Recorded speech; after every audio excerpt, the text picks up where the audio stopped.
All right, it's time for another Ask Allison.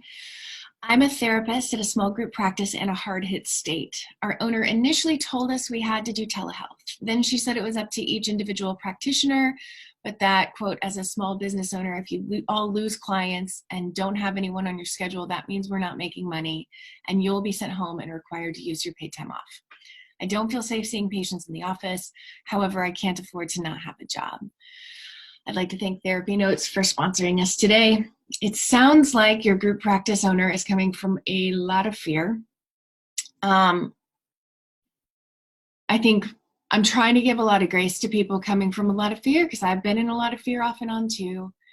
And I think that as leaders, we all need to be thoughtful about the impact of our leadership on everybody. So I asked this person a few follow-up questions because this is going to be relevant or irrelevant if you're in a similar situation based on some of her answers. So she is a W-2 employee on a salary. She's new to this organization and does not have any paid time off yet. So here are the exact steps I would take. I would email each client and let them know you have now moved exclusively to telehealth, that you will see them online at their scheduled time, give clear directions based on your telehealth platform, and have them sign the online consent if they haven't done it yet. What I would do, I would send them the email, and then before their appointment, I would maybe like 24 hours before their appointment, I'd send them the consent if they haven't. We don't want to overload them with a bunch of stuff immediately, like, we're doing this totally different. Sign this form, do this thing. I give it a little breathing room if you can. What I'm seeing across the board and talking with people within the Abundance Party is that when you give clients who are accustomed to in-person the option for in-person or online, they're going to choose in-person because that's what's familiar. I think that's starting to shift as people are like, I think I want to not go places. If you let them know that things are changing and that here's the new way we're doing this, they're usually just fine. We transitioned every single client in my group practice over to online therapy. Nobody bowed out.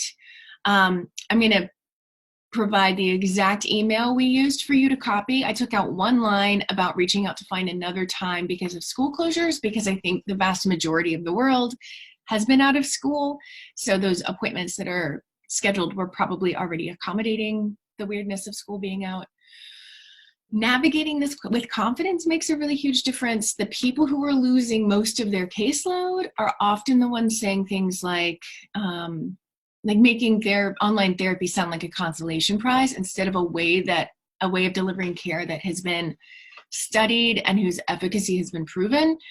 I've talked to people who are saying like, I know it's not ideal, or hopefully this won't be for too long. Don't do that.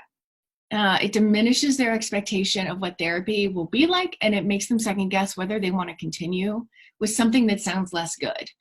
Online therapy is just as effective.